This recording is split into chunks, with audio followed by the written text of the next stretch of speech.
Bien, aquí para todos los que nos están escuchando.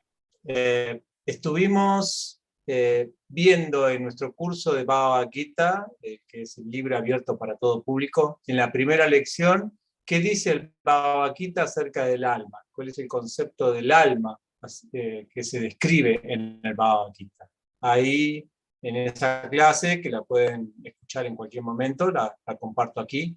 Eh, Vimos que hay 5 cualidades que se le asigna al alma, al concepto del alma, con lo cual el Bhagavad Gita la entiende.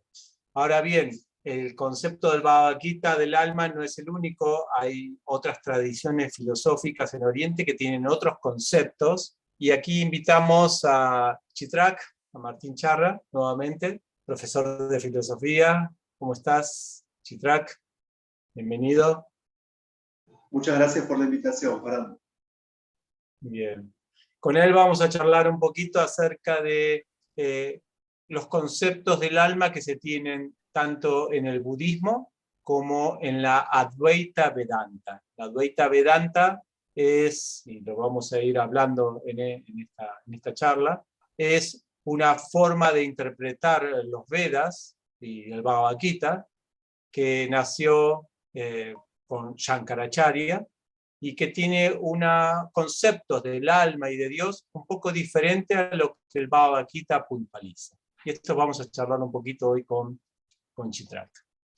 Bien, entonces, ¿con qué comenzamos? Primero, sabemos que el alma desde el Bhagavad Gita es individual, es eterna, es una persona,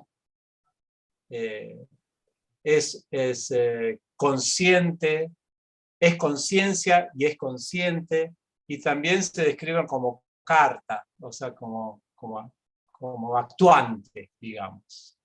Ahora, ¿qué tenemos en el budismo, por ejemplo? El concepto de alma. ¿Qué diferencias hay con el Gita? Bien, muchas gracias por la pregunta. En primer lugar, es muy interesante la introducción que hiciste del tema, y desde mi perspectiva quisiera en primer lugar señalar la importancia de la cuestión que estamos abordando. Es decir, por naturaleza, el ser humano no se conforma con la realidad que se presenta ante sus sentidos. El ser humano es un ser que siempre está buscando trascender el tiempo y el espacio. En el momento presente tenemos recuerdos del pasado, en el momento presente nos proyectamos hacia el futuro. Constantemente el ser humano tiene un deseo innato de conocimiento. Y ante nosotros, como especie humana, se presentan toda una gran diversidad de objetos o de temas que pueden ser conocidos. Y tal como planteabas en la introducción, este encuentro de hoy es muy importante porque dado que por naturaleza deseamos conocer y dado que también hay diferentes conocimientos, no todos tienen la misma jerarquía en sentido filosófico. Por eso es que hay que destacar que es fundamental el autoconocimiento, el saber quiénes somos. Y esto no es una cuestión puramente teórica, sino que tiene una finalidad práctica muy importante. Si nosotros podemos comprender quiénes somos, no por lo cambiante, sino por nuestra esencia, entonces también podemos definir con claridad para qué estamos en este mundo. Podemos definir con claridad qué sentido tiene la vida, y también podemos definir con claridad cómo ser felices. Entonces creo que la temática del encuentro de hoy no es un tema menor. En un punto se está jugando el alcance de la vida humana bajo la comprensión que cada uno tiene de sí mismo y de su identidad más profunda.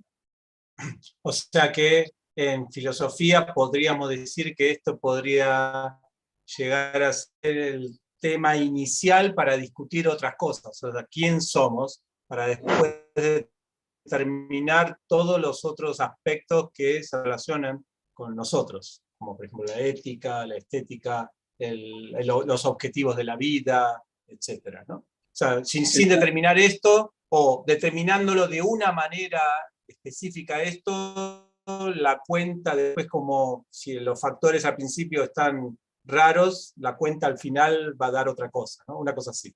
Bien. Y también Sí, los proyectos de vida cambian de acuerdo a lo que uno se considera a sí mismo, ¿no? También. sí.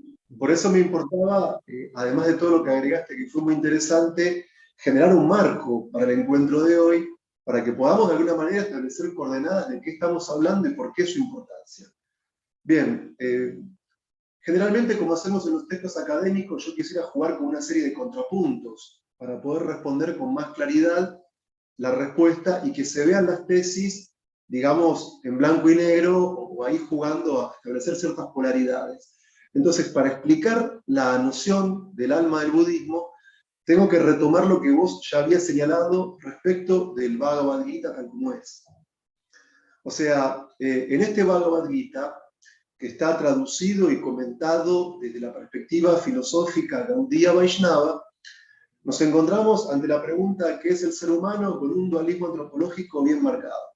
Es decir, en nosotros operan dos componentes fundamentales, que son el cuerpo y el alma, que el cuerpo se caracteriza en primera instancia y ontológicamente por su materialidad, y el alma se caracteriza ontológicamente por su espiritualidad. Cuando hablamos del cuerpo, Materialidad y cambios, ¿no? Se caracteriza también por exactamente, eso. Sí. exactamente. O sea, el cuerpo está atravesado por el devenir. En el Bhagavad Gita, capítulo 2, se afirma que así como en este mismo cuerpo, el alma encarnada pasa continuamente de la niñez a la juventud y luego a la vejez, del mismo modo, al momento de la muerte, el alma pasa a otro cuerpo y la persona sensata no se confunde ante ese cambio. Es decir, el cuerpo, por ser material, atraviesa por diferentes mutaciones. El alma, al ser espiritual, se mantiene constantemente tal como es. A su vez, cuando hablamos del cuerpo, bajo la lectura Gaudiya Vaishnava del Bhagavad Gita tal como es, nos encontramos con que el cuerpo está compuesto a su vez por materia en estado burdo y materia en estado sutil. Y cada uno de esos elementos materiales tienen diferentes funciones, relaciones jerárquicas, de supra y subordinación, etc. Y a su vez el cuerpo tiene sentidos, algunos que nos permiten llevar a cabo acciones, tareas, cometidos dentro de este mundo material, y sentidos que nos permiten aumentar nuestra conciencia, aumentar nuestro caudal de comprensión y de conocimiento de la realidad y de nosotros mismos. A su vez también el cuerpo está condicionado por diferentes gunas, por diferentes modalidades, en tanto que pasión, bondad e ignorancia, que ejecutan en nosotros condicionamientos al momento de lo que pensamos, de lo que comemos, las filosofías que adoptamos, determinados proyectos de vida, austeridades, lenguaje, etc. Y ahí llegamos al punto de inflexión importantísimo que nos va a permitir establecer la diferencia entre esta filosofía Gaudiya Vaishnava, que se presenta en el Bhagavad Gita tal como es, y el resto de filosofías orientales que en el encuentro de hoy nos limitamos a las filosofías indias y específicamente, como vos señalaste, a la Advaita Vedanta de Shankar. Y cuando hablemos del budismo, porque hay muchos tipos de budismo, el budismo Mahayana, el budismo Hinayan y todas sus respectivas ramas, quiero hacer la aclaración que cuando hablemos de budismo hoy, vamos a hablar del budismo originario, del budismo directamente ligado a los discursos del propio Buda, y no al juego de interpretaciones posteriores que se fueron sistematizando con el paso del tiempo. Bien, entonces, en la filosofía Una Gaudiya, pregunta antes que sigas. ¿Hay un sí, consenso con respecto a esas, hay un consenso dentro del budismo con respecto a esas enseñanzas originales, en el sentido de que se aceptan que esas son las enseñanzas originales y después fueron, digamos, trabajadas de distinto modo?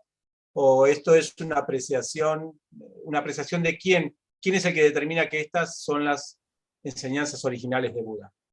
bien. En cuanto a los consensos del budismo, sabemos que Buda, al igual que en India, Chaitanya Mahaprabhu, principalmente estableció una enseñanza oral y no es que dejó tratados filosóficos debidamente fundamentados en sentido lógico y todo lo demás. O sea, Buda daba diferentes discursos que luego algunos de sus discípulos iban tomando nota de los mismos. Entonces, cuando hablamos del budismo originario, en general las diferentes escuelas budistas coinciden que ese budismo originario se centra en lo que Buda denominó, o lo que denominamos las 4 nobles verdades del budismo. Perfecto. Y también en ciertas concepciones metafísicas, antropológicas y éticas que se desprenden de las enseñanzas orales de Buda. Entonces, este punto es muy importante. Bien, bien. Después, No quería aclarar eso por las dudas de que quizás algún budista que nos está viendo dice, no, esas no son las enseñanzas de Buda. No, si ya hay un consenso de que esas son las enseñanzas de Buda, podemos trabajar con esa base, desde sí, lo que los mismos budistas dicen acerca de eso. ¿Está bien? sí. A eso me refería.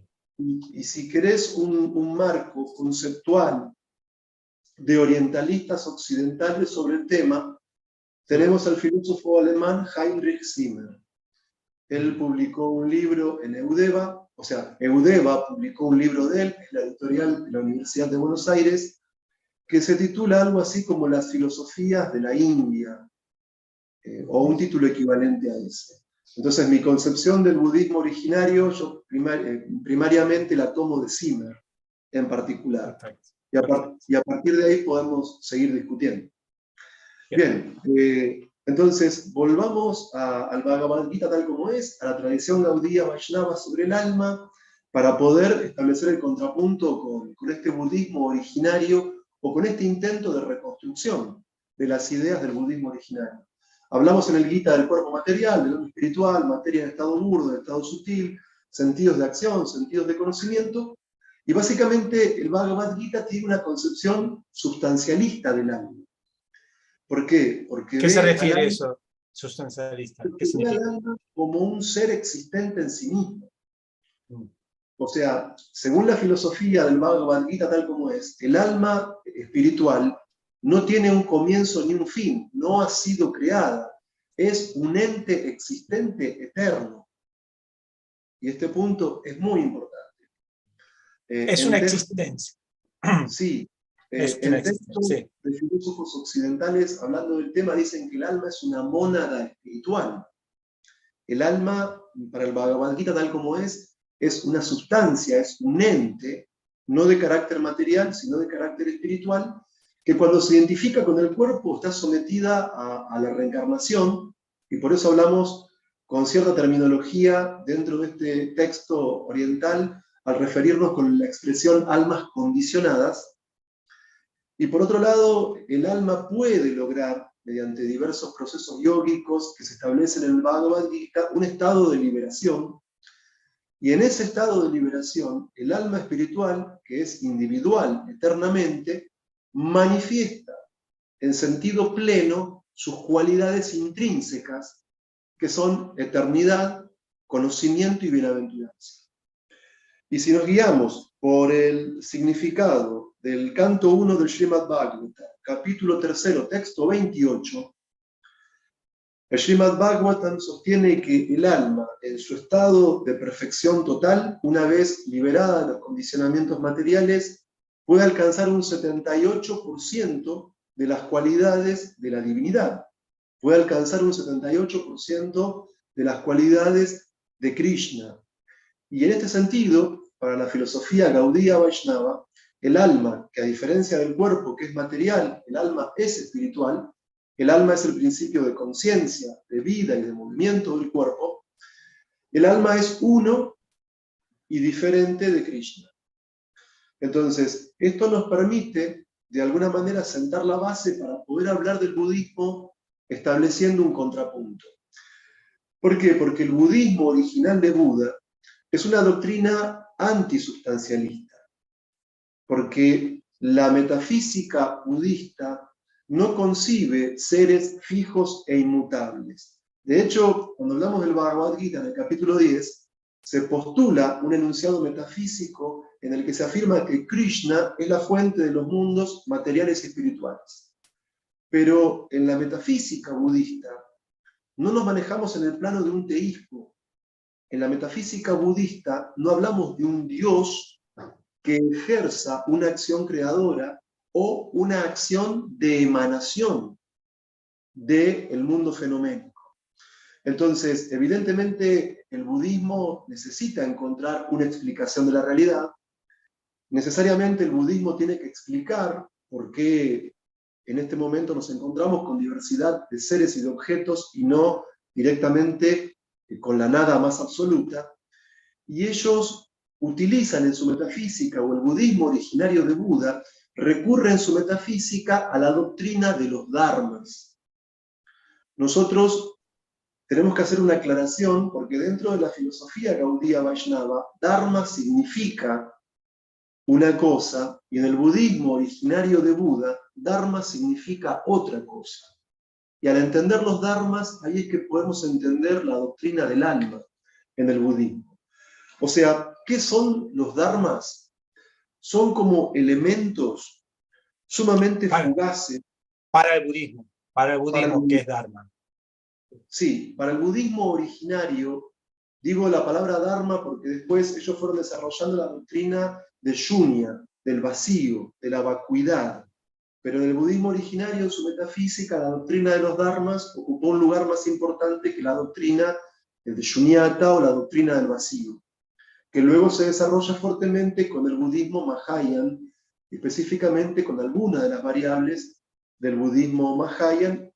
Y, bueno, y ahí tenemos autores como Nagarjuna y todos los grandes autores del budismo Mahayana. Entonces, el punto es que en la metafísica del budismo originario, los dharmas son factores, son, hablando en sentido figurado, como elementos que se caracterizan en esta doctrina antisubstancialista por su fugacidad, es decir, por su transitoriedad, por su impermanencia. Pero de alguna manera y en sentido figurado podemos hablar de la realidad de los dharmas, porque la misma se evidencia por sus efectos dentro del mundo. Entonces, así como toda la realidad que nos rodea está compuesta por dharmas, el ser humano también está compuesto por dharmas. Entonces, podemos decir que hay dharmas rupa, que son los dharmas corporales, los dharmas sensoriales. Hay dharmas vedana, que son los dharmas relacionados con las sensaciones. Tenemos dharmas samsnya, que tiene que ver con las percepciones y representaciones. Los dharmas de samskaras, que hacen referencia a los impulsos. Y acá entramos en el punto que a nosotros nos interesa hoy.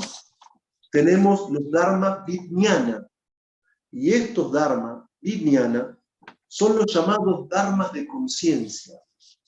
Entonces, para el budismo originario de Buda, no existe, como si en el Bhagavad Gita tal como es, no existe un alma espiritual, no existe un alma individual, no existe un alma eterna, ni un alma permanente, sino que el ser humano es el resultado de la combinación transitoria de diferentes tipos de dharmas corporales, de sensaciones, de percepciones, de impulsos, y lo que sería el alma para la tradición Gaudiya Vaishnava, en el budismo originario son estos dharmas vijnana, que son los dharmas de conciencia. Estos dharmas de conciencia. Vamos a ir paso a paso para los que nos están escuchando, entonces para hacer un pequeño resumen. Entonces, estamos hablando de que hay una fuerte diferencia entre el concepto del Bhagavad Gita de alma y el concepto budista.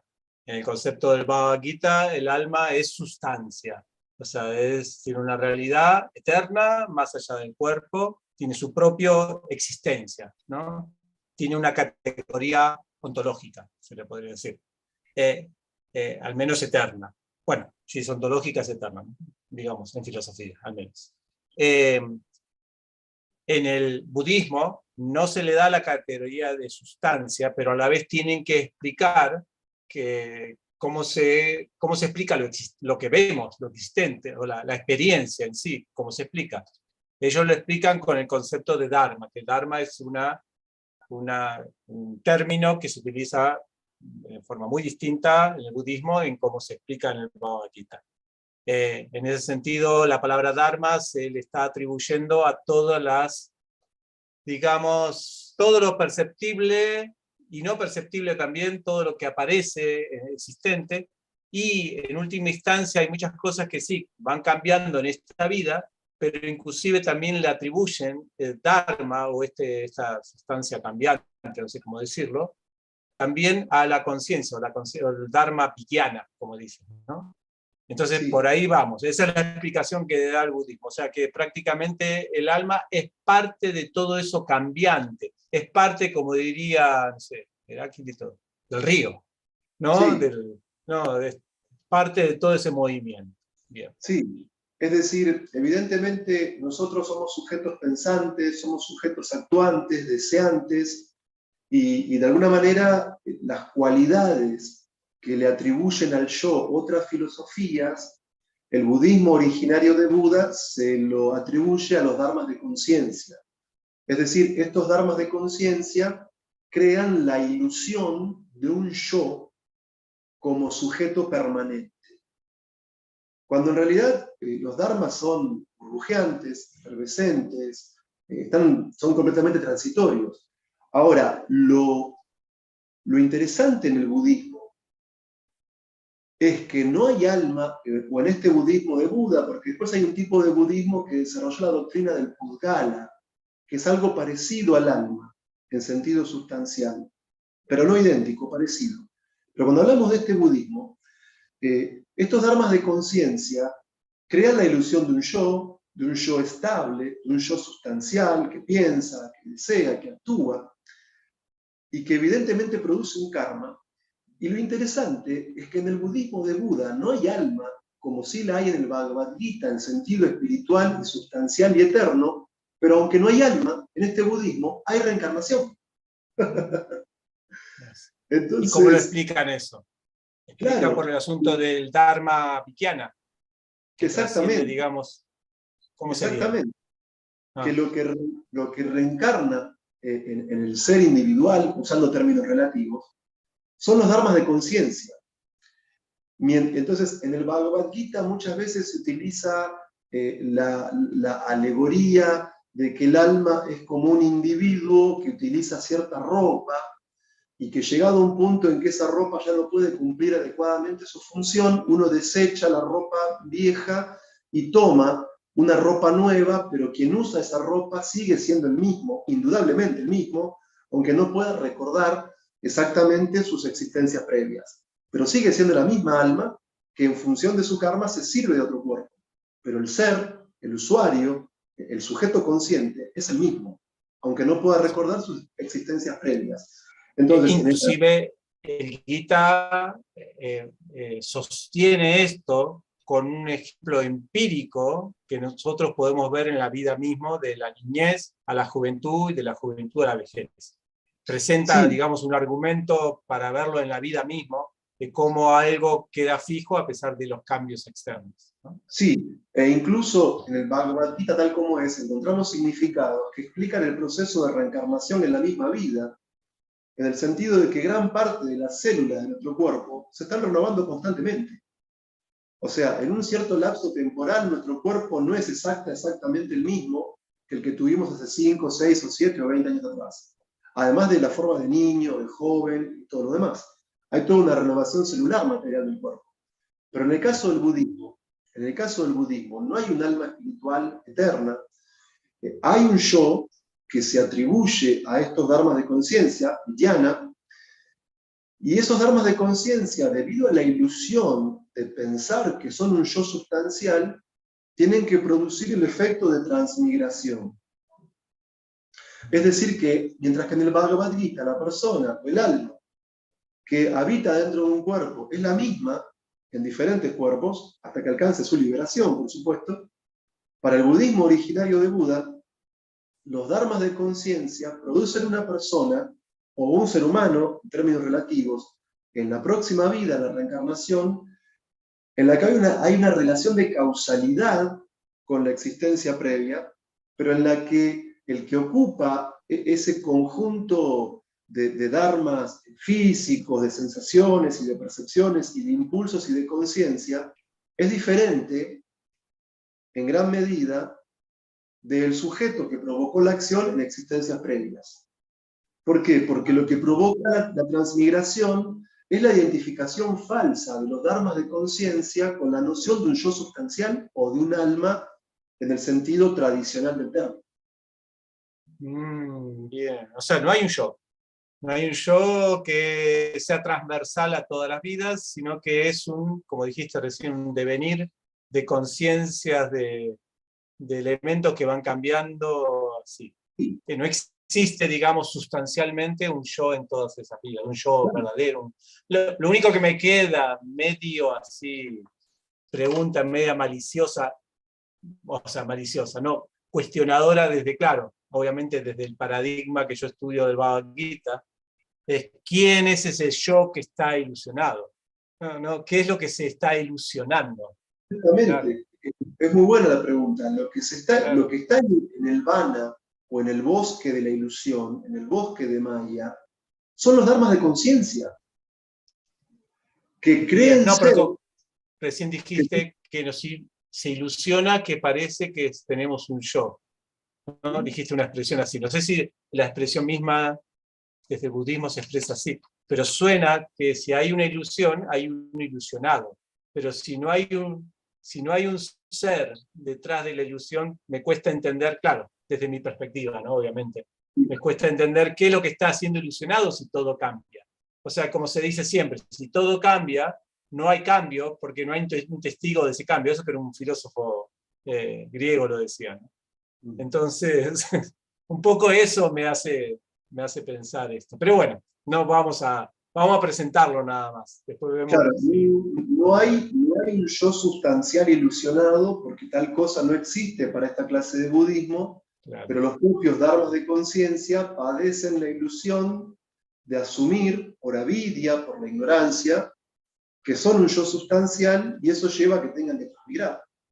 Por eso, ¿Quiénes son los que sienten que están ilusionados? Perdón, ¿qué dijiste recién? los dharmas de conciencia. Los dharmas mismos de conciencia sienten que están ilusionados. Claro, sí.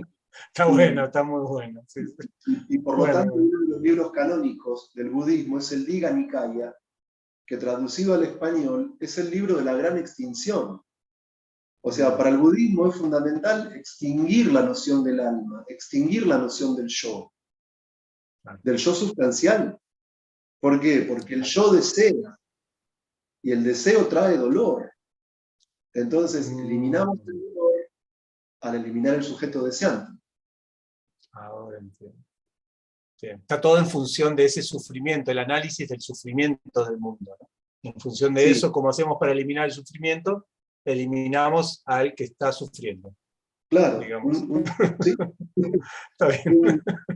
O sea, dentro de su propio paradigma tiene su propia lógica. Exactamente, sí. La palabra, pensemos que el budismo, hasta donde entiendo, porque no soy un especialista en budismo, pero hasta donde entiendo, y si encontramos en la audiencia especialistas de este tema, en sus comentarios los invitamos a participar de este debate, de esta charla. El budismo, hay toda una serie de escuelas budistas que escribían en lengua pali, y toda una serie de escuelas budistas que escriben en lengua sánscrita. Ahora bien, dentro del budismo originario, el término dukkha es un término muy importante, porque el dolor es un concepto central en el budismo. Por eso es que el Buda originario no veía su doctrina ni como una religión ni como una filosofía. La veía como un jnana, como un vehículo que podía llevarnos en el río de la existencia de la orilla de la ilusión hacia la orilla del nirvana, la liberación. En ese sentido, el budismo tiene una función terapéutica, liberacionista, y también en un punto relativa, porque incluso cuando la propia doctrina se dogmatiza en función de alcanzar el nirvana, también hay que trascenderlo. Qué interesante. Muy, muy interesante el enfoque, digamos, budista, ¿no? Como Buda, una genialidad la de Buda, ¿no? Como encarar, porque aparte, bueno, históricamente él no tenía otras fuentes para hacer este aporte este aporte doctrinario, digamos. No tenía no es que se alimentó de otras doctrinas y formó esta, sino que fue una creación medio exclusiva, ¿no? Un poco, Sí, sí. o había algo Aun- antes ya. Sí, lo que teníamos antes de la doctrina de Buda, hablando de las tradiciones orientales, que es la temática del encuentro de hoy, y en el ámbito geográfico, histórico y cultural en el que Buda desarrolló sus enseñanzas, son todas las diversas ramas del conocimiento védico. Y el punto es que, por ejemplo, cuando cuando los orientalistas occidentales estudian las filosofías de India, establecen una categorización doble en doctrinas ashtika y doctrinas nashtika. Entonces, las doctrinas ashtikas u ortodoxas son las que se apoyan en la autoridad de los Vedas, como va a ser el caso de lo que vamos a hablar, como fue en el caso de la doctrina Gaudiya Vaishnava, que nos da la perspectiva para la traducción del Bhagavad Gita tal como es. También es una doctrina ortodoxa, la que vamos a ver más adelante, el Advaita Vedanta, que como vos bien mencionaste, se desarrolla con Shankar, el cual sistematiza a partir del siglo VIII después de Cristo ciertas enseñanzas que ya eran milenarias en la India y que como mínimo ya encontramos en los Vedanta Sutras de Vyasa, en los Upanishads, en el Bhagavad Gita, etc. Ahora, por un lado tenemos eso, los sistemas ashtikas u ortodoxos, porque aceptan la autoridad del conocimiento védico, y por otro lado, tenemos también en India los sistemas náshticas u heterodoxos, que buscan distanciarse o romper con los enunciados del conocimiento védico, como son, por ejemplo, el budismo, como es también, por ejemplo, el jainismo, y diversas escuelas que en la India fueron desapareciendo con el paso del tiempo, como la doctrina Lokayata de Charvaka Muni, el fatalismo, el agnosticismo, etc. Estas tres últimas doctrinas que mencioné las conocemos por críticas o por comentarios que hacían de las mismas escuelas rivales. Pero ante tu pregunta inicial, si es que tenía algún punto para apoyarse Buda, sí, él tenía el conocimiento védico, que ya en India venía transmitiéndose de maestro a discípulo de generación en generación por miles y miles de años, primero de manera oral y luego a partir de Vyasa de manera escrita, pero evidentemente en el budismo encontramos una intención de ruptura con el conocimiento védico, aunque cuando leemos, por ejemplo, textos budistas, se hacen referencias a divinidades y semidioses hindúes, como Indra y tantos otros más. Encontramos terminología en algún punto similar a la de los conceptos que se derivan de los textos védicos, pero encontramos también en las concepciones originarias del budismo toda una suerte de ruptura con el sistema social, el sistema Varnashram, relacionado con el antiguo conocimiento védico. O sea, que tenía información Buda en la que basarse, pero evidentemente él hizo una ruptura conceptual y doctrinaria con la misma, en la que encontramos ciertas continuidades, pero también en la que encontramos grandes diferencias. O sea que fue una revolución a nivel doctrinal, a nivel filosófica, a nivel paradigmática y también a nivel social. Una revolución a nivel social también, ¿no? India. Algo de Exactamente. eso sí. Sí. Sí, porque además también, mientras que los grandes eruditos de la tradición que se apoya en los Vedas escribían en la lengua culta tradicional que es el sánscrito, hubo autores budistas que comenzaron a expresarse en lenguas vernáculas, en lenguas de la gente común, y no en la lengua de la erudición escolástica de los que dominaban el sánscrito. Y eso le permitía a un público no especializado en la lengua erudita tener un acceso al conocimiento de la doctrina budista de mucho mayor alcance. Y además, las enseñanzas del budismo no estaban restringidas a una clase intelectual como la de los brahmanas o a una clase aristocrática como la de los kshatriyas, sino que tenían un gran alcance social muy, muy importante. Una democratización, digamos, de la cultura espiritual, en un sentido. Buda abrió eso, un poco las puertas. Bien. Estamos con el budismo, el concepto del alma del budismo. ¿Querés decir algo más acerca del concepto del alma según Buda? Sí, No, para no, pasar, digamos, a Advaita Vedanta. No, creo que para lo básico ya estamos. Ya estamos. O sea, si alguien, porque una de las preguntas que me hizo una vez una estudiante era, ¿cómo puede ser que en el budismo no se acepta la existencia del alma y aún así creen en la reencarnación? O, bueno, o se habla del samsara y todo eso. Pero bueno, creo que con esta respuesta que diste, de que aceptan, digamos, el dharma vikyana, el dharma de la conciencia, que es también algo que sucede, que puede pasar de una vida a otra, pero no, eso no significa que es un yo el que está pasando, sino que es algo cambiante también, pero de una manera más sutil. Creo que hay una expresión budista que habla de algo, el alma más sutil o algo así. Bueno, no recuerdo, había leído algo así, pero bueno. Entonces, se responde esa pregunta por ahí. Pero la pregunta es, ¿y qué pasó en India? Porque hoy en día el budismo en India no es tan extenso, y esto tiene que ver con la fuerza que tuvo el Advaita Vedanta, que vino después, unos siglos después de Buda, ¿no? Sí, muy buena pregunta. El punto es que mínimamente, reitero, no soy un especialista en budismo, pero si estudiamos la historia de la India y la cultura india, en este momento tengo dos posibles respuestas para esta pregunta. Número uno, el aspecto de la propia cultura india, y número dos, la influencia de los musulmanes en India. Entonces, número uno, hay un autor occidental, René Guénon, que él caracteriza a la cultura de la India como una cultura metafísica, como una cultura con una base fuertemente metafísica. Y mientras que en Occidente las concepciones metafísicas claras y definidas siempre fueron patrimonio de una intelectualidad, es decir, de los filósofos, y mientras que el filósofo manejaba un conocimiento mucho más sofisticado sobre la realidad y sus fundamentos, el filósofo veía a la gente común no inmersa en ese tipo de conocimiento científico, sino en un conocimiento de tipo inferior, que básicamente no es conocimiento, que es la opinión, que es la doxa, lo cual es opuesto a la episteme, a la ciencia. Entonces, el conocimiento más profundo en la cultura occidental siempre fue elitista y restringido a un grupo intelectual minoritario, filósofos, posteriormente científicos, etc.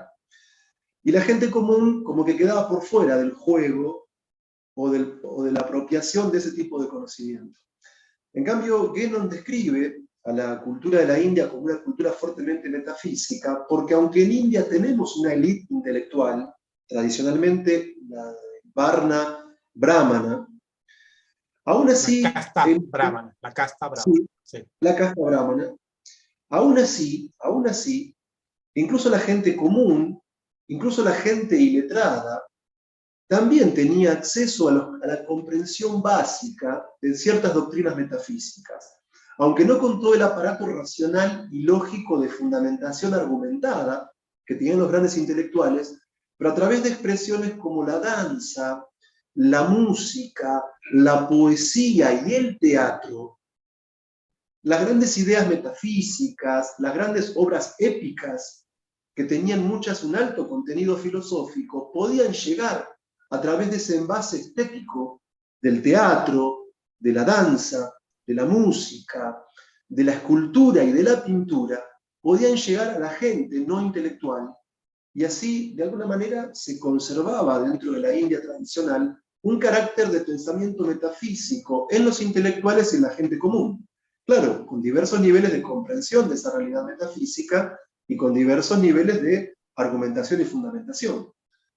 Pero mientras que la filosofía era para algunos, el arte y todo lo demás podía llegar a las mayorías y calar profundo en el espíritu del pueblo indio y darle así acceso a realidades que a través de lenguajes estéticos, a veces metafóricos o poéticos, permitía lograr una comprensión o una aproximación a teorías o a verdades metafísicas mucho más complejas. Entonces, de alguna manera, según autores como René Guénon y tantos otros, el propio pueblo indio como pueblo metafísico tuvo una cultura tradicional en la que no se logra una raigambre de elementos que no formen parte de su tradición.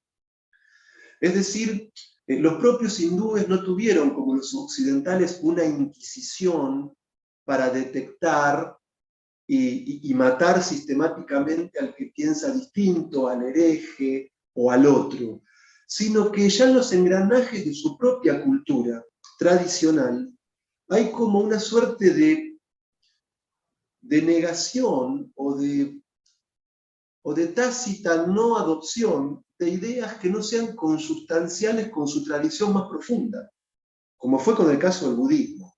El budismo tuvo un momento de gran expansión en el territorio de India, pero luego, al no ser tradicional, no llegó a calar en lo profundo del espíritu del indio tradicional.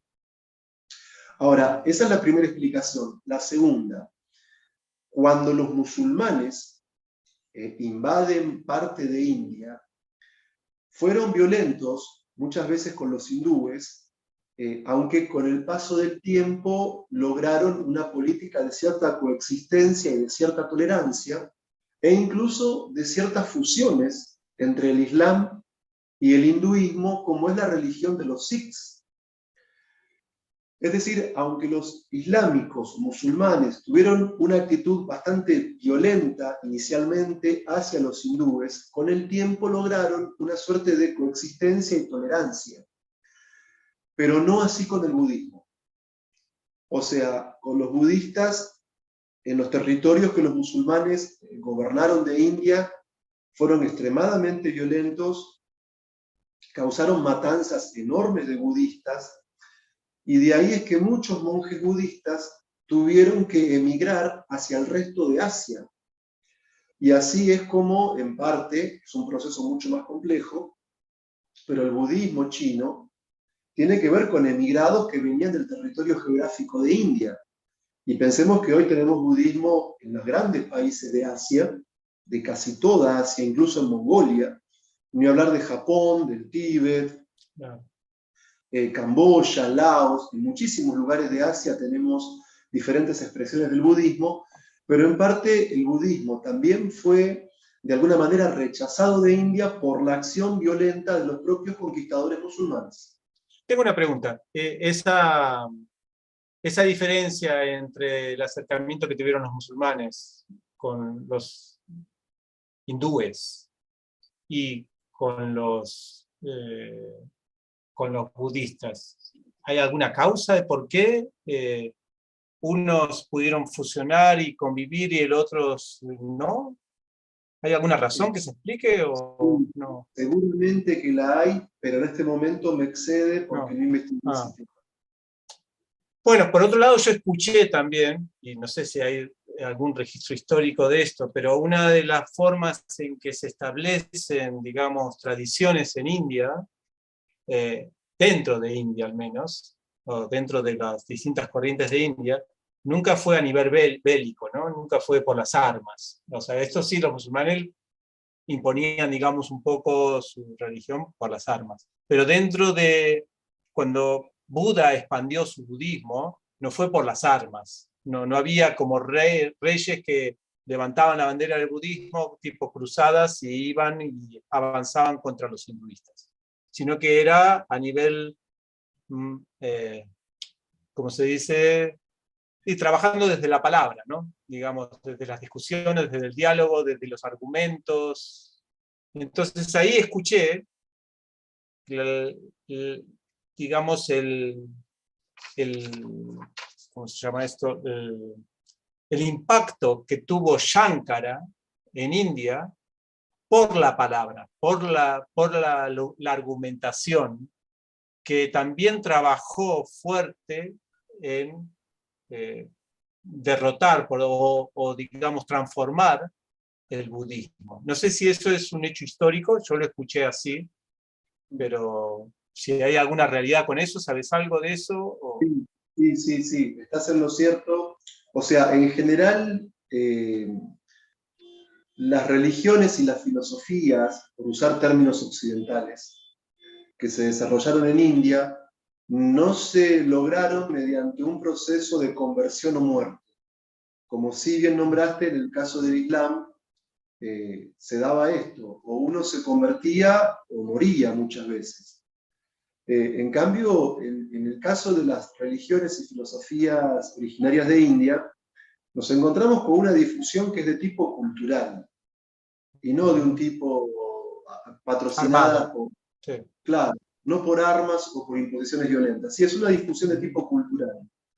Y es cierto que en el caso de Shankar, el cual históricamente vivió aproximadamente en el siglo VIII, él logró filosófica y metafísicamente una superación importante respecto del budismo, y también él es un eslabón muy importante, porque también sentó las bases para luego el desarrollo posterior de otras escuelas Vedanta, que son las escuelas de tipo Vedanta Vaishnavas, en la que alcanzan su culmine en la filosofía Gaudía Vaishnava de Chaitanya Mahaprabhu. O sea que tenemos como un punto intermedio a Shankar, de Shankar hacia atrás Buda, y de Shankar hacia adelante Chaitanya Mahaprabhu, y en el medio, por supuesto, otra serie de acharyas como Madhva, Vallabha, Nimbarka, etc., que son representantes de diferentes escuelas Vedanta de tipo Vaishnavas. Bien. O sea que hubo un impacto. Shankara creó un impacto a nivel filosófico en India de transformación digamos, de llevar del nihilismo budista a no sé qué, parece un nihilismo védico o algo así. Bueno, ahora podemos empezar con el concepto del alma Sí, de la Advaita Vedanta, entonces, de Shankara. sí, entonces, en filosofía lamentablemente nunca podemos responder las preguntas de manera directa y siempre tenemos que dar rodeos. Entonces, es una característica propia del pensamiento filosófico, porque hay que fundamentar ciertas doctrinas. Entonces, para hablar del budismo, para hablar de la noción del alma budista, tuvimos que apelar a la metafísica de los dharmas en el budismo de Buda, y para poder hablar de la noción del alma en la filosofía Advaita de Shankar, tenemos que apelar a su noción metafísica del Brahman. O sea, la noción del Brahman ya la ¿Qué es encontramos. Brahman? Ah, bueno, ahora vas a Bien, explicar. Ah. sí, sí. El Brahman es una entidad espiritual, eterna, plena en conocimiento, indivisible, inmutable e imperceptible, que está más allá del alcance de los sentidos, que es la base principal de la metafísica de la doctrina Advaita Vedanta.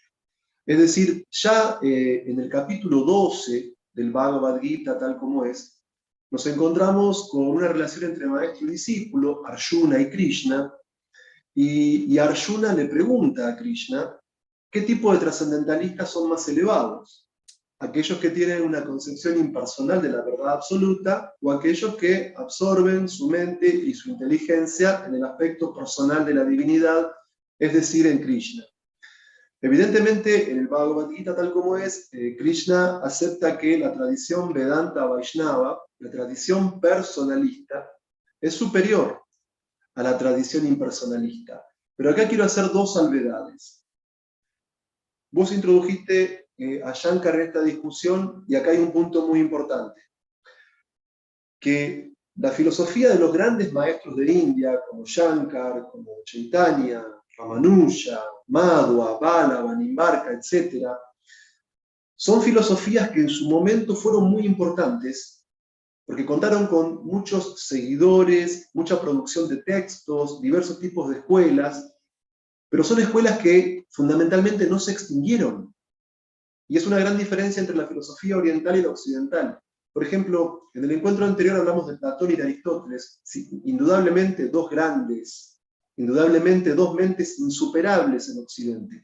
Alfred North Whitehead, el autor de Principia Mathematica, junto con Bertrand Russell, dijo: toda la filosofía después de Platón son solo notas a pie de página. Entonces, sin embargo, a pesar de la grandeza de Platón o de Aristóteles, hoy no tenemos platónicos o aristotélicos puros. Sí, filósofos que hacen referencia a Platón y Aristóteles, o que enuncian doctrinas, pero que no se basan 100% en Platón o Aristóteles. Pero hoy por hoy nos encontramos con seguidores de Chaitanya Mahaprabhu y con seguidores de Shankar, que se basan exactamente en las enseñanzas de Shankar y de Chaitanya Mahaprabhu. Esas escuelas filosóficas tienen una permanencia en el tiempo, mucho más pujante, mucho más activa y mucho más viva y mucho más vital que la que tienen muchos autores de Occidente que son importantes en su momento o que alcanzan un cenit en algún punto de su existencia en vida o después de su vida, y que luego se extinguen y pasan a ser autores que forman parte importantísima del pasado de la historia de la filosofía occidental. La filosofía de Shankar, de Chaitanya, de Madhva y de otros grandes autores o acharyas importantes de India son filosofías que se sistematizaron en algún punto de la historia y del pasado, pero que hasta el día de hoy continúan habiendo relación de maestros y discípulos dentro de las escuelas, continúa habiendo traducciones de textos de los grandes acharyas, continúa habiendo comentarios a las obras de estos grandes acharyas, y se mantienen esas doctrinas de maestro a discípulo y de generación en generación. Eso, número uno. Diferencias.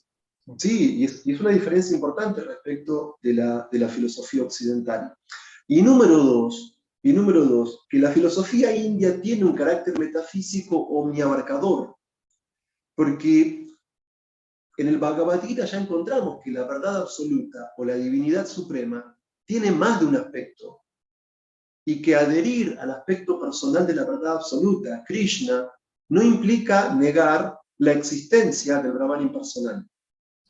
El Brahman, cuando entonces, espera, porque para los que están escuchando, porque empezamos la charla con el Brahman. Brahman sería entonces la expresión de la verdad absoluta impersonal, por decirlo de una manera muy simple. Sí. Entonces, Sí. lo que estás diciendo es que dentro de la metafísica del Bhagavad Gita no se excluyen las expresiones de la verdad absoluta, sino que están todas incluidas, tanto la personal como la impersonal. Bien. Exactamente. Tenemos un espíritu metafísico en la tradición védica del Bhagavad Gita, en la cual se subsume dentro de una síntesis más abarcadora los diferentes aspectos de la verdad absoluta, los diferentes aspectos del yo, los diferentes procesos de yoga. Y no se establecen polaridades innecesarias o un blanco y negro innecesario o un Boca y River del conocimiento filosófico, donde si algo es verdad, lo otro, lo distinto, necesariamente deba ser falso o deba ser mentira, sino que todo se subsume dentro de una realidad más omniabarcadora que puede dar cuenta de la diversidad, y hay una unidad dentro de la diversidad. A propósito de eso, vi un comentario, porque sí, eso que estás diciendo es muy cierto. La filosofía india o la filosofía védica tiene esa característica, ese esfuerzo por englobar, ¿no? por integrar, más que por rivalizar. Y el que más engloba es el que más gana, no el que más rivaliza. Y digo esto porque escuché la historia de cómo se estableció, hubo un congreso en el siglo XIX, creo que sí, a finales del siglo XIX, un congreso muy importante de todas las religiones, e invitaron ahí a representantes de la India, porque no había representantes de la India en ese entonces. Y creo que fue Vivekananda el que fue.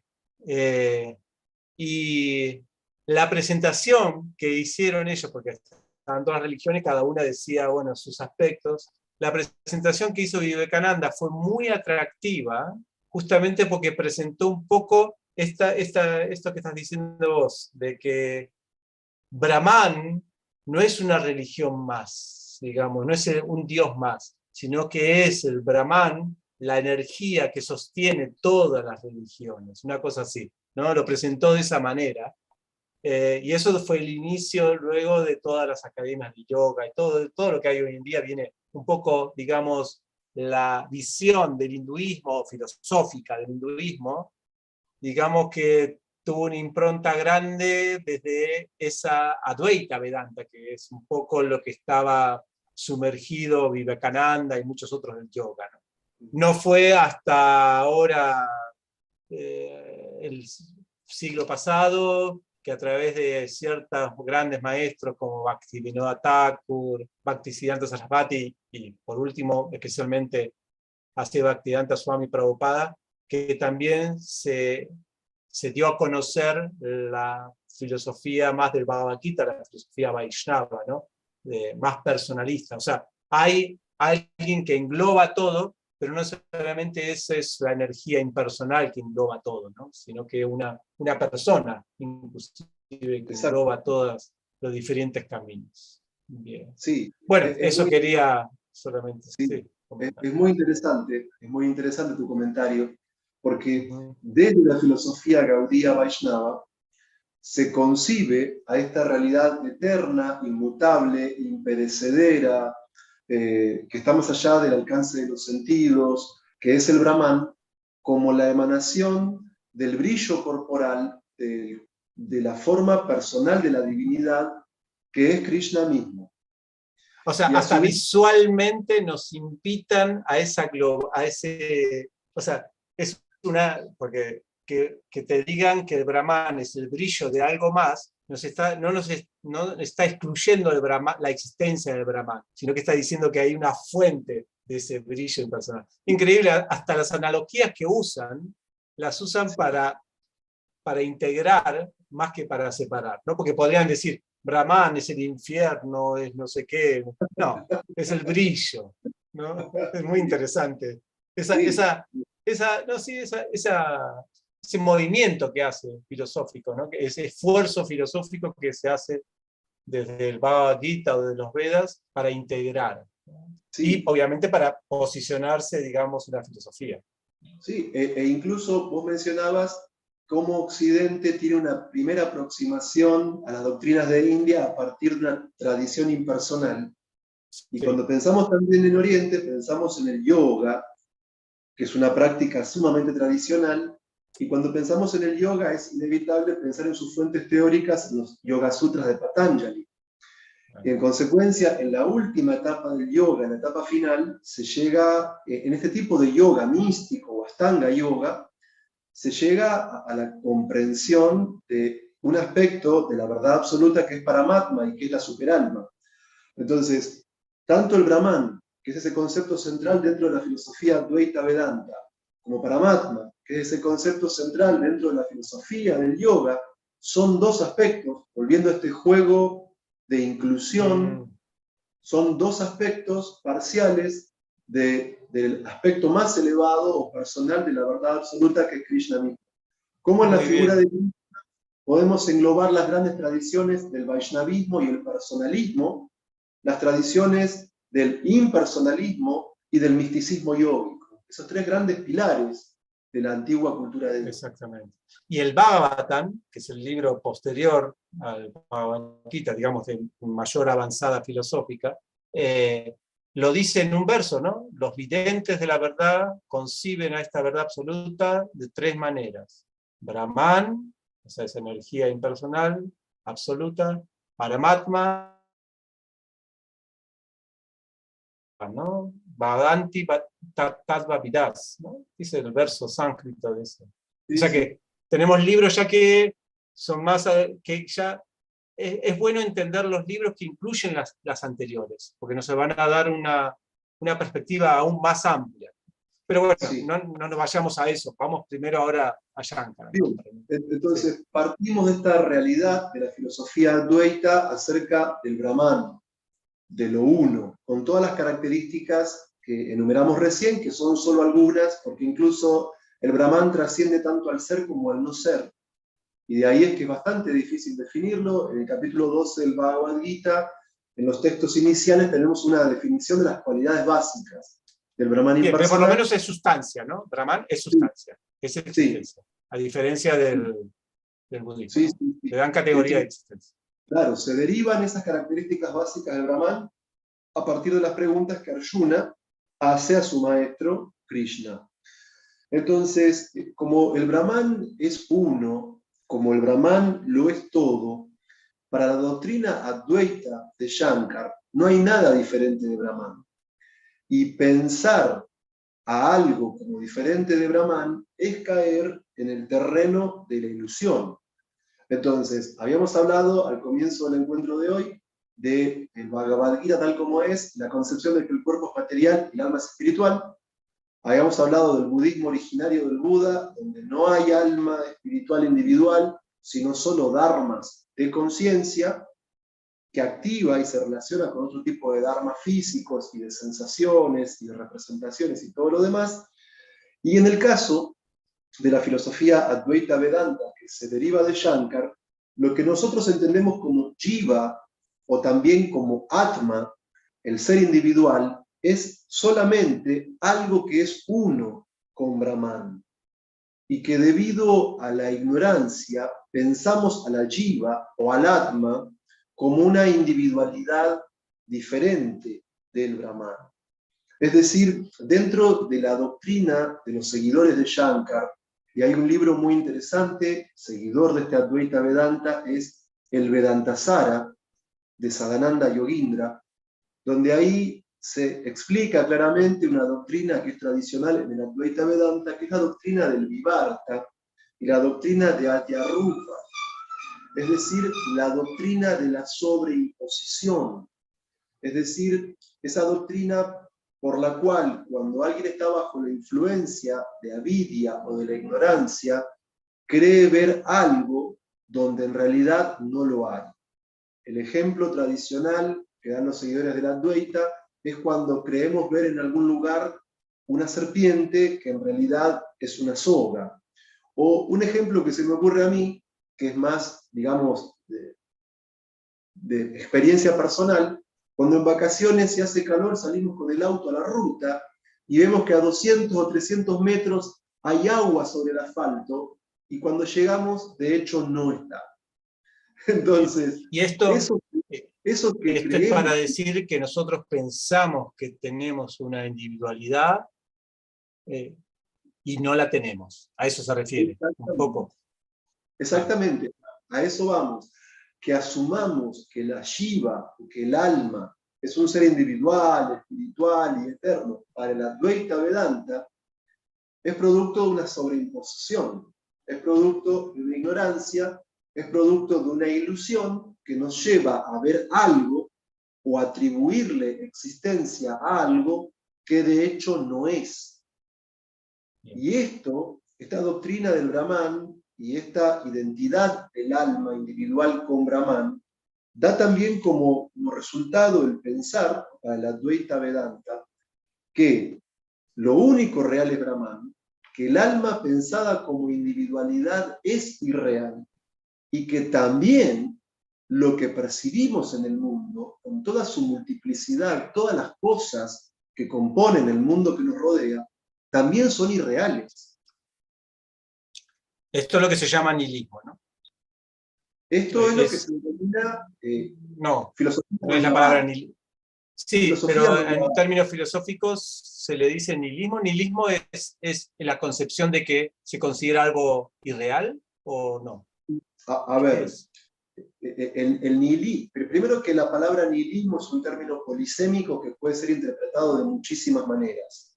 Eso es un punto. Ahora, sí podríamos decir, en el sentido que lo utilizás, que hay un nihilismo respecto del mundo y un nihilismo respecto del alma, pero no un nihilismo respecto de Brahman. Brahman, muy bien. Esa es la diferencia con el budismo. En el budismo, claro, es nihilismo para donde lo veas. Sí.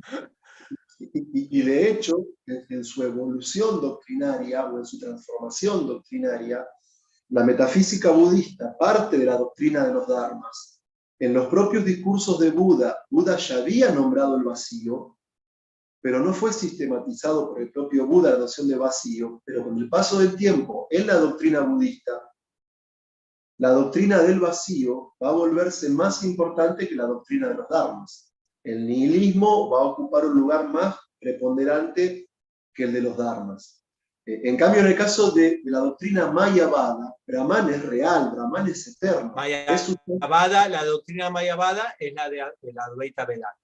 El término Mayavada, ¿estuviste investigando algo? Porque nosotros lo vemos explícitamente en los libros Vaishnavas, ¿no? O sea, desde el Bhagavad Gita, sí, a veces en los comentarios que hacen los Vaishnavas del Bhagavad Gita, aparece el término Mayavada, como asignándolo a los seguidores de la filosofía Advaita Vedanta. Pero no sé si los mismos que están en la Advaita Vedanta se autodenominan de esa manera. ¿Sabes algo al Habría que ver, respecto? ¿no? En Ah, general ellos se autodenominan como vedantistas, vedantistas. se autodenominan como seguidores de Vedanta, o también se autodenominan como Advaita Vedantas. Aunque en realidad también hay muchas corrientes que se derivan del Advaita Vedanta. Ahora, acá hay un problema muy importante que se relaciona con lo que planteabas previamente, y es que, por ejemplo, en el Bhagavad Gita tal como es, entendemos que Krishna es el aspecto más elevado de la suprema verdad absoluta y que a partir de él emana Brahman y emana Paramatma. Y tanto Krishna como Brahman como Paramatma son reales. Ahora, para la doctrina Mayavada, el Brahman es real, pero Krishna es ilusión. Y ahí hay un problema importante, en el que no tenemos el mismo nivel de alcance y el mismo nivel de inclusividad. Ajá, no son tan inclusivos entonces, estos Exactamente, muchachos. exactamente. Para ellos, la forma de Krishna no es una forma espiritual, no es una forma eterna, sino que en definitiva Krishna también, o la noción de Krishna, o la noción de la divinidad, o de un Ishvara trascendente, también es producto de Maya, también es producto Claro. de... Es un poco el discurso ese que yo decía de Vivekananda. En un sentido, él dijo, todos los dioses, no lo dijo así explícitamente, pero son como la ilusión y lo verdadero real es el Brahma. Todos los dioses de las distintas religiones son ilusiones, pero porque lo verdaderamente real es el Brahman, o sea, la fuente impersonal de Claro, todo eso. Bien, lo, bueno, lo- más o menos. Sí. sí, lo que sucede acá es que Shankar manejaba una doctrina de la doble verdad, en el ¿Cómo es sentido, eso? en La el sentido Vaihárika y esa, la Vaihárika y la no, Vaihárika es, no recuerdo el nombre no. sánscrito, no recuerdo el Ah, nombre sánscrito. Pero el tema es este: Buda intencionalmente se aparta del conocimiento védico o de parte del conocimiento védico. bien. Habrá tenido sus propósitos, un sentido y todo lo demás. Ahora, cuando hablamos de la inclusividad se me ocurre esto. Cuando hablamos de Krishna y sus expansiones, Buda es considerado una expansión de Krishna. O sea que el Gaudiya Vaishnavismo no solo incluye la realidad de Krishna, del Brahman, de Paramatma, sino también de la propia existencia de Buda como un avatar del propio Krishna. Pero Buda tuvo que diferenciarse del conocimiento védico por diferentes propósitos que escapan al análisis del encuentro de hoy. Ahora, Shankar y su Advaita Vedanta es una doctrina ashtika, ortodoxa, acepta la base del conocimiento védico. Y en los Vedas, aunque en los Vedas como el Rig Veda, Yajurveda, la Atharva Veda y el Sama Veda, en la parte del núcleo de estos textos, no son continuaciones metafísicas que son los Upanishads, sino que en los propios Vedas, aunque originariamente no son tratados filosóficos en sentido estricto, ya aparece una noción de pluralismo ontológico, porque en los poemas védicos se hace referencia a los devas, a los sacrificios, a los brahmanas, al ritual. Entonces, Shankar no es Buda. O sea, Shankar no va a negar el conocimiento védico, pero el conocimiento védico habla de una pluralidad ontológica. ¿Y cómo ¿Cómo se hace puede Shankara para arreglársela con eso? para Esa es una arreglarse buena con... pregunta. Sí, ¿cómo Claro, hace Shankara para presentar un conocimiento leal a los Vedas contradeciendo a los Vedas? claro. Entonces, ahí se introduce el concepto de doble verdad, que hay Doble una verdad. verdad de orden inferior y una verdad de orden superior. Entonces, para Shankar, es necesario que pensemos que existen las shivas o las almas individuales, que existen los devas, los semidioses, que hay un Ishvara, un Dios. controlador, para que de alguna manera la mente que se encuentra en ilusión dé un paso más en el camino hacia la verdad más elevada. Y tras utilizar esas verdades de orden inferior como un trampolín para acceder a un conocimiento superior, entonces aparece la verdad última, o la más elevada, de que todo es uno. Tú eres eso. Aham Brahmasmi. Y ahí ya terminamos pensando que Krishna es una ilusión, que el alma es una ilusión, que el mundo es falso o irreal. Porque esas son verdades de orden inferior para preparar la mente y la conciencia o la inteligencia del ser humano a escalar a un nivel superior. Ahora bien, esta doctrina Advaita tiene serias dificultades en sentido filosófico. Porque, número uno, si el Brahman, que es la única realidad, es inmutable, ¿cómo se explica que haya almas que se separen del Brahman? Y esto lo O menciona. realidades fenoménicas también. Claro. Entonces, si el Brahman es inmutable, no podemos seccionarlo en unidades más pequeñas como almas. Eso número uno. Y número dos, si yo como alma o como sujeto pensante en el estado condicionado me pienso como diferente de Brahman, ¿por qué sucede eso? Y eso sucede, según los seguidores de la Advaita, por la influencia de Maya, de la energía ilusoria. Entonces, si el alma no es una parte del Brahman desprendida, sino que, bajo la segunda mirada que también expone Sadananda Yogindra en su Vedanta Sara, si el alma no es una parte separada de Brahman, sino que si el alma es un reflejo de Brahman, ¿cómo ese reflejo de Brahman puede pensarse como no Brahman? Y puede pensarse como no Brahman, la respuesta de ellos es por la influencia de Maya, por la energía ilusoria. Entonces, si un reflejo de Brahman se piensa como no Brahman, por la acción de la energía ilusoria se rompe el principio de no dualidad de la filosofía Advaita, porque tiene que estar el Brahman y la energía ilusoria para que el reflejo de Brahman se piense como distinto de Brahman. Y escuché que ese argumento, o sea, no escuché, perdón, directamente yo tuve un familiar cercano, mi tío abuelo, que ha vivido conmigo un año en mi casa, yo lo he cuidado. Él era un discípulo de un maestro de la Advaita Vedanta más pura, de la Shuddha Advaita. Y él, tuvimos nuestras charlas, y cuando llegamos a este punto, este que estás argumentando, él me decía que las características de la ilusión, este asunto de entender este asunto de la ilusión, es inconcebible. O sea, que le dan carácter de algo inconcebible, hay cosas que van más allá de nuestra explicación, y ese aspecto inconcebible se lo asignan a la ilusión. En cambio, en la filosofía Vaishnava, ese aspecto de inconcebible nosotros se lo asignamos al absoluto, que sería un poquito más lógico. O sea, porque la pregunta de ellos es cómo puede ser que un absoluto tenga variedad, ¿no? O pluralidad. Entonces ahí el argumento es más fácil de decir, bueno, el absoluto en este caso tiene un poder inconcebible que permite esa variedad y esa unidad a la vez. En cambio, decir que la ilusión es inconcebible, no sé si es por eso que se lo caracteriza de Mayavadis, ¿no? No pueden explicar la ilusión o algo así, pero bueno. Tendría que investigar más acerca de ese asunto. Claro, pero en definitiva, si nos guiamos por estas ideas, si el Brahman es lo único real, y si hay algo que es parte de Brahman, o reflejo de Brahman, que en el estado incondicionado se piensa como distinto de Brahman, para que ese fenómeno se produzca, entonces la ilusión o maya tiene que tener estatus real.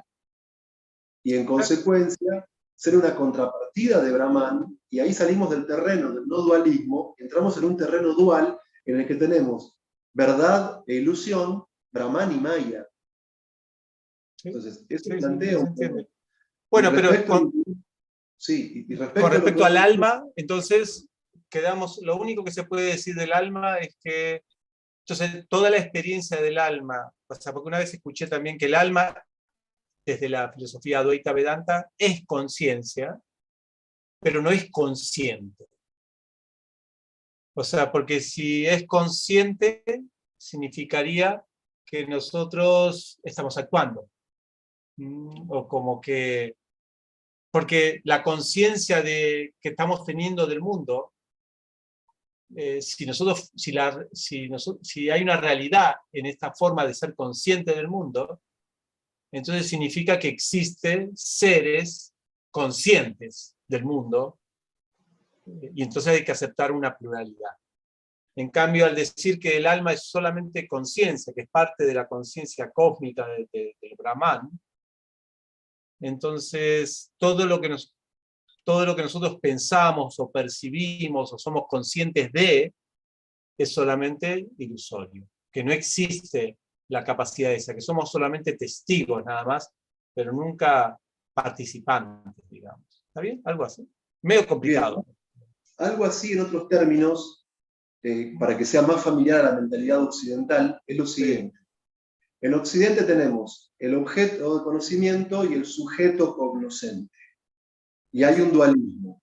Yo conozco y hay un objeto que es conocido por mí. El objeto es una cosa y yo soy otra. Se mantiene la diferencia entre el que conoce como sujeto y el objeto que recae como conocido. En cambio, bajo esta doctrina, Advaita Vedanta, se rompe este dualismo, teóricamente hablando, porque el sujeto que conoce no se diferencia de lo conocido, Brahman, sino que se fusiona con eso que conoce, se vuelve uno con eso conocido, comprende que uno es eso mismo que conoce, que todo es uno. Exactamente. Por eso que se vuelve conciencia, no consciente. O sea, no puede ser conocedor, digamos. O, bueno. Sí, sí, es difícil. O sea, es a nivel práctico, esa filosofía, tanto la budista como la Advaita Vedanta, son difíciles de ejemplificar en la vida cotidiana. Parecen más conceptos abstractos que difícilmente tengan un vínculo con nuestra realidad. O sea, son conceptos que hay que aceptarlo por la filosofía, pero no por la experiencia práctica, en un sentido, ¿no? Da la impresión esa. Son constructos nada más, no sé, algo así. Sí, partiendo de un paradigma distinto, sí. Hay que ver cómo ven ellos las demás filosofías, diferentes de las de ellos. Claro. Sí. Y retomo un punto que me parece muy importante, que también señala una diferencia metafísica entre estas tres tradiciones. Cuando hablabas de la inconcebibilidad, o en términos sánscritos, achintya, del aspecto supremo de la verdad absoluta, que es Krishna en la tradición Gaudiya Vaishnava. La multiplicidad de seres que encontramos en la realidad, para la doctrina Gaudiya Vaishnava, tiene que ver con la doctrina de las Shaktis, tiene que ver con la doctrina de las energías. Es decir, que el Ser Supremo, Krishna, posee una energía interna, una energía externa y una energía marginal. Y el alma espiritual, que le da vida al cuerpo material, es una expresión de esa energía marginal que puede estar tanto bajo la influencia de la energía material o externa, y por eso reencarna cuando se identifica con el cuerpo material y los upadis, las designaciones del cuerpo, o tras el proceso vinculador del Bhakti Yoga, basado en la meditación en el Mahamantra Hare Krishna, el alma puede elevar su conciencia, sacarla de lo material y elevarla al plano divino, y como energía marginal, comprenderse a sí misma como uno y diferente de Krishna en simultáneo, como uno en sentido cualitativo, eterna, plena en conocimiento y bienaventuranza, y como diferente en sentido cuantitativo, ya que solo en Krishna, según el néctar de la devoción, se manifiesta el total de las cualidades de la divinidad, que ni siquiera se encuentran presentes en Brahma, ni en Shiva, ni en Vishnu, y que el alma individual es diferente de Krishna, aunque en cuanto a cualidad idéntica, porque solamente puede alcanzar en su estado de máxima perfección el 78% de las cualidades de la divinidad a través de la elevación de conciencia como producto de la práctica del Bhakti Yoga. Bien, entonces solucionan, digamos, desde la filosofía del Bhagavad Gita, el concepto de pluralidad de la verdad absoluta, entendiendo el concepto de Shakti, dijiste, que es de energía. Es un concepto que lo difundió más que todo Jiva Goswami, ¿no? El concepto sí, principalmente fue entendido por los seguidores de Chaitanya. concepto de Shakti dice que hay una unidad con una fuente absoluta de energía personal y diferencia a la vez. Y lo entienden desde la teoría o la expresión, la analogía de la energía y el energético.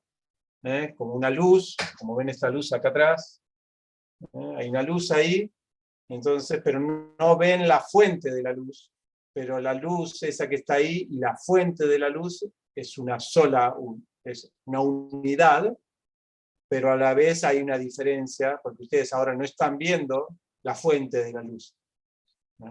Entonces, pero dicen que hay una luz. Entonces esto es un poquito la forma, al menos a nivel de presentar una analogía que se puede entender este concepto de unidad y diferencia. Y por lo tanto la existencia real del alma. La luz existe y la fuente de la luz existe también. Ahora, dentro de esa luz también se expande una ilusión que puede cubrir, ¿no?, a la luz, ¿no? Como así, como estamos cubriendo ahora acá con la sombra. Puede cubrir de alguna manera. Ahora, esa manifestación de ilusión también proviene del Brahman supremo personal. Esa es la conclusión al menos del Bhagavad Gita, ¿no? Bueno, pero esto ya es otro tema, ¿no? Estamos yendo ahora al tema más de la fuente absoluta y no del alma, aunque están completamente relacionados. Pero creo que, bueno, en tiempo ya estamos, y si no ha salido humo de la cabeza de los oyentes, está pronto a hervir. Pero bueno, por lo menos esperemos que podamos, que hemos podido elaborar un poco estos temas, esas diferencias en estas tres tradiciones, al menos estas dos, y cómo compararlas con la de Bhagavad Gita. Te agradezco mucho, Chitrak, pasó esta hora y media, estuve en el Brahman, de felicidad. Así que muy linda la charla, y bueno, vamos a seguir. Creo que me gustaría para la próxima seguir otra vez con los filósofos griegos, porque Aristóteles tiene también un concepto de alma un poquito diferente al Bhagavad Gita, creo, me parece, ¿no? Así que sí, me gustaría saber un poco cuáles son las diferencias, qué es lo que quería Aristóteles acerca del alma, pero todo eso en nuestra próxima entrevista. ¿Está bien? ¿Te parece bien? Bien. Muchas gracias, Param, por la invitación. Muchas gracias por las preguntas. Para mí también fue muy ameno este tiempo que compartimos en la entrevista. Así que muchas gracias. Bueno, para todos los que nos están escuchando, recuerden, si no lo han hecho, y si no lo han hecho, muy mal, suscríbanse a este canal, denle un me gusta, coméntenlo, propongan temas, hagan preguntas. Si quieren insultarnos, también, total, después los borramos los mensajes, no hay problema, ¿no? Refútennos, hagan lo que quieran, pero estén ahí. Pueden colaborar también con nosotros, unirse a nuestro Patreon, hay muchas, en la descripción de este video tenemos varias formas de colaborar en la expansión de estas enseñanzas de Bhagavad Gita en este canal, Bhagavad Gita, tal como somos. Muchas gracias, nos vemos pronto, hasta luego. Gracias.